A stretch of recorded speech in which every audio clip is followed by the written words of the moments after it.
আমার এই ছোট্ট চ্যানেলটা যেদিন থেকে খুলেছি সেদিন থেকে আমি ভাবি যে রেগুলার ভিডিও আপলোড করব।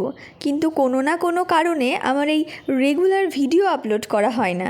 বেশ কিছুদিন যাবৎ আমি কোনো ভিডিও আপলোড করতে পারিনি, কেননা একটু অসুস্থ ছিলাম।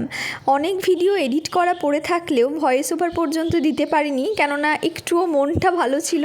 সে যাই হোক, শরীরটা এখন একটু ভালো আছে। আর এই ভিডিওটা বেশ কিছুদিন আগের আমার মায়ের বাড়িতে কিছু গেস্ট আসার কারণে ফ্রাইড রাইস বানিয়েছিলাম। খুব সাদামাটা এবং সিম্পল একটা রেসিপি।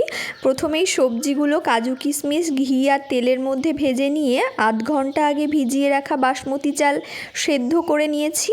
আর চিনি আর ছোটো এলাচ ভালো করে গুঁড়ো করে নিয়ে সমস্ত কিছু একসাথে ভালো করে মিশিয়ে ওপর থেকে ঘি ছড়িয়ে দিয়ে কিছুক্ষণ দমে দিলেই তৈরি হয়ে যাবে মজাদার এই ফ্রাইড রাইস। যাই হোক, ভিডিও আপলোড করার চেষ্টা করব রেগুলার।